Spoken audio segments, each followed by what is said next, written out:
Hello everyone, this is Defense Politics Asia, and you all know that the Trump have dropped the 25% tariff on Canada and Mexican goods, and of course China another additional 10%. I did report on this, so I titled it that is a FAFO, right?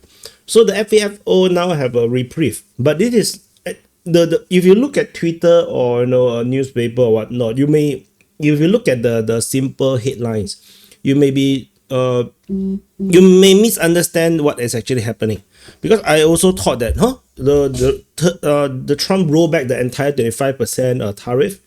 So actually, when I actually look into this, it's not true. Apparently, this is not an entire rollback. Trump did not roll back the tariff because he's like, oh, it's so much damage to the US economy. It's not the case. So what is agreed upon is actually a 1 month exemption from tariff under the USMCA. So what it does is that all the goods that is agreed under the USMCA or matches the USMCA's goods of rules of origin will have a reduction to 10% tariff. So I don't know, is it no tariff? Okay, no tariff for those. However, it only for 1 month. It's not going to be like permanent. Similarly, there is also some reduction, a lower 10% for energy products, which is already understood. No, that was the original plan, right? 10% only for energy, and there is also 10% tariff on potash. What is potash? Potash is a potassium compound. Okay, so I actually do not know what is a potash. Okay, so potassium compound, which is maybe the Americans do not have. So that's also a lower 10% tariff. But however, everything else will still remain at 25%. USMCA stuff is only applies to around half the goods. I think no 38%. So half of the goods will fall under the exemption from Mexico, and 38% of the goods from Canada will qualify. And so it's not what the headlines like to tell you. I saw some of the headlines on Twitter or on headlines showing that as if Trump swallowed his tongue or something. That is not true. So and many of these things happened because the US companies actually appealed to Donald Trump to try to do some exemption, do this kind of exemption. And there's also a special exemption which is applied to the major automakers, Ford, General Motors, and Stellantis, which they will have a 25% tariff from their auto waived. But also this is only 1 month. So I can almost 100% guarantee to you that in 1 month's time, they're going to say Trump is deranged, because it's like he said yes, then no, then yes, then no, then yes again on the tariff. But the reality is that it's just not the case. It's always been yes. Is that he hold back 1 month, then 1 month, then 1 month as a negotiation tactic to get the other party to do more on what they are not doing enough. But ultimately, the tariff is always going to happen. It's permanent. It's always going to happen. It will. There's no other. From my perspective, there is no possibility that it will not be applied.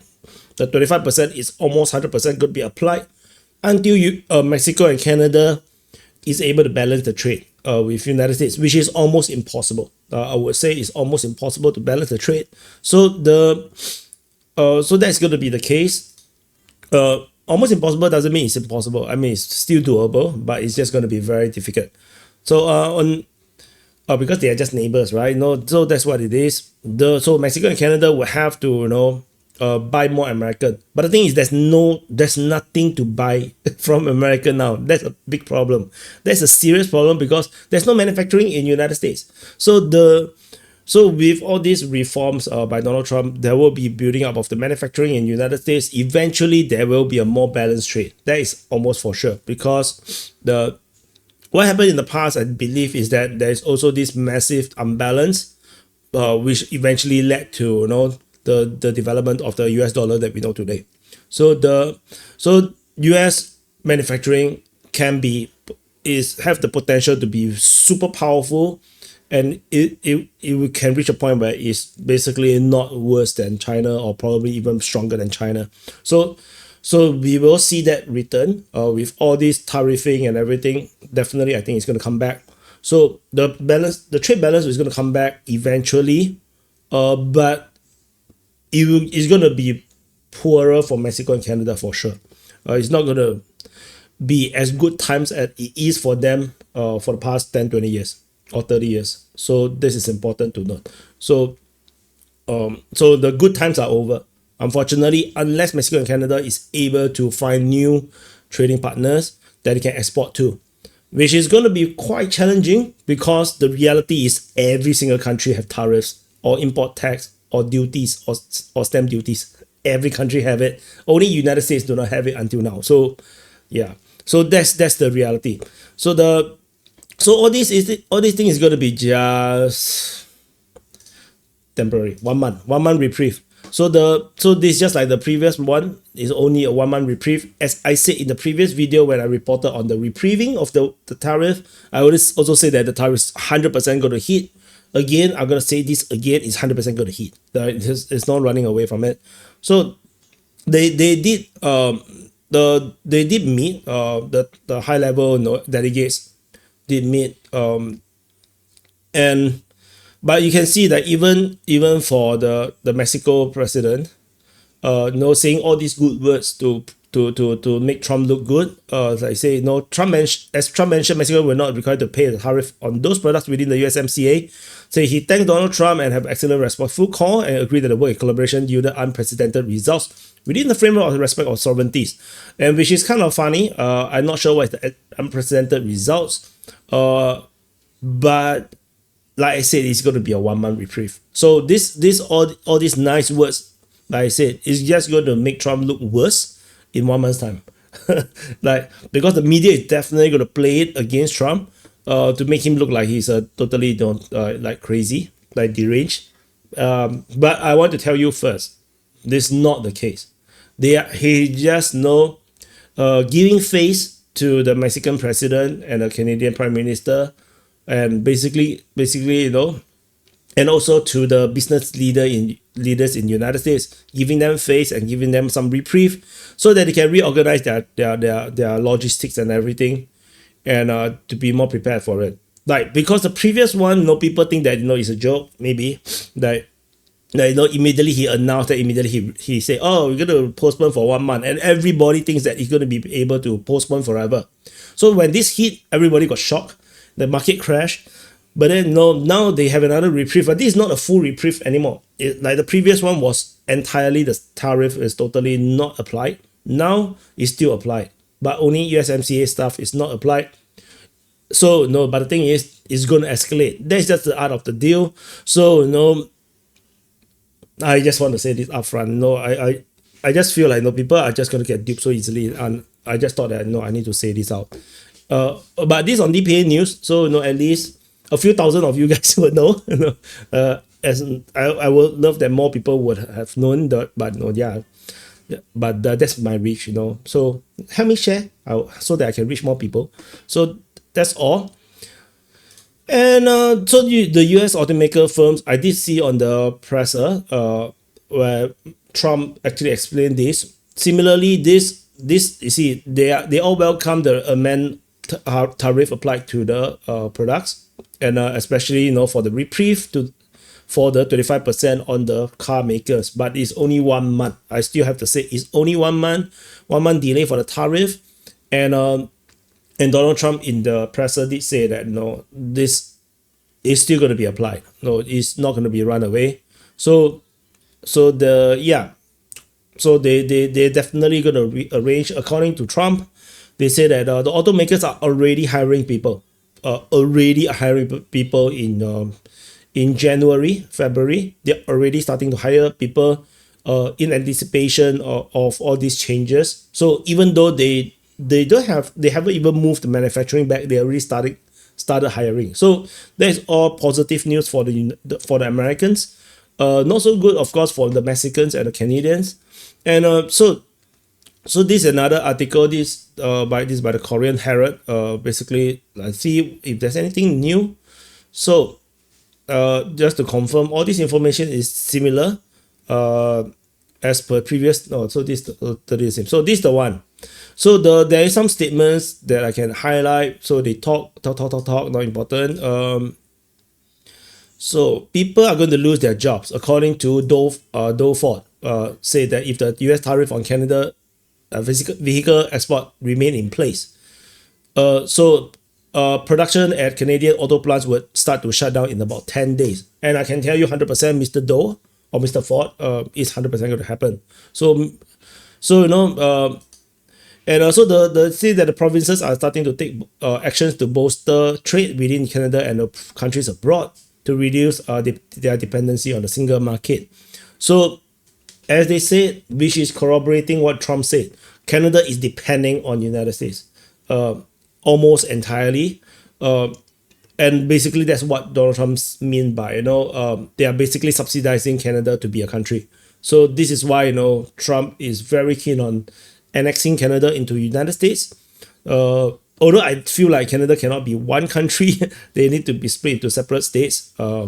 If not, then I think it's a bit overkill as a one country. So anyway, but let's see. As one state, I mean, we shall see. That is still not 100% is going to happen. Like 50-50.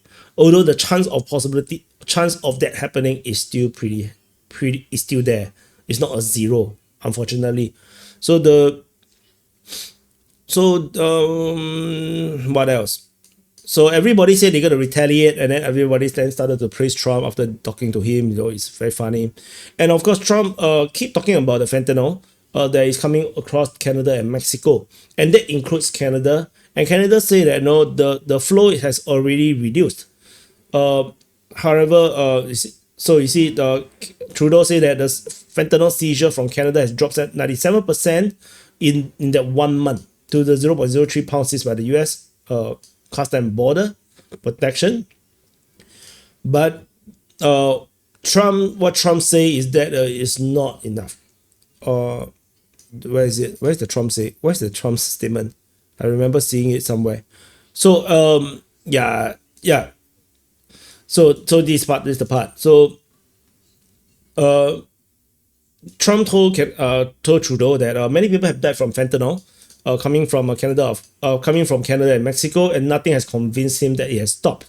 Then Trudeau said that it's gotten better, but Trump said that that's not good enough, and they basically ended the call. And then Trudeau later, after the call, talked to the press with tears in his eyes, literally crying. I'm not even joking. He was crying. So he's literally crying. So I'm not sure, like he's acting or he's like, he's just feeling so helpless. But Trump clearly don't like Trudeau. I can tell you that's for sure. He clearly don't like Trudeau. He felt like, this guy is probably a snake. Like, you just cannot grab him. So all this tariff is gonna come. Like I keep warning, everybody just be prepared for it. And there's a major one coming April 2nd, which will be the reciprocal tariff, which any country that tariff United States will be tariffed back at the same level for the same products. So that is going to come for sure. And this is actually that is actually a very big conundrum, because why you want to tariff the United States is because you want to develop your own industry so that you can export to the United States. But if United States tariff exactly the same as you, then they are forcing a free trade situation. So what a lot of people don't understand is that all this tariffing, particularly not the Mexico-Canada one, but the reciprocal one, the idea is to facilitate free trade. Which is kind of funny because people say that all this tariffing is anti-free trade. The reality is, what is free trade? Free trade is no tariff trading. So free goods can flow from one side to the other side freely, and ideally no tax. So the thing is that when there is a reciprocal trade, then both sides is competing at the same level. There is no advantage from either side, except for maybe fiscal of currency, advantage, or no countries investment, or no subsidies. Then maybe that will help. But in terms of trading, the same level of tariff means equal competition. Then the only thing left is just government support. So at least that is way fairer. So that is free trade. So what Trump is trying to do is that, and what he have been complaining all this time is that there is actually no free trade. There is only free export to the United States. There is no free trade between the United States and all the different countries around the world. So he's adamant that this must change, and I feel like no, United States is now at a point where they have no choice but to change, because if they don't change, they'll go the way of Rome. They'll go extinct. The whole country is going to collapse. They're going to fracture, because it's just undoable. And when they fracture, what happens is that all the different states that form into various countries will still do the same thing. They will still apply tariff to protect themselves, and to make sure that they do not lose out. So it will all come back to the same thing, even if United States collapse. So yeah, but you wouldn't want to collapse the United States, because if United States collapse, then the dominant world power is going to be either Russia or China, and is going to be very unbalanced, and it's going to be very dangerous for the world, generally speaking, because yeah, it is not going to go the way you think. Like I said, the multipolar world, as we have experienced for the past 4 years, more people had died from 2020 to 2024 than in 2016 to 2020. So don't expect too much from multipolar world. Multipolar world is actually the norm, and even with Trump, it's still going to be a multipolar world. It's just that with the balancing of the three major powers, Russia, China, and United States, like the Chinese three kingdoms, as long as this triangle is very balanced, or at least there is some kind of agreement, at least from two sides, to do good in the world, to be principled, then the world is going to be very safe, generally speaking.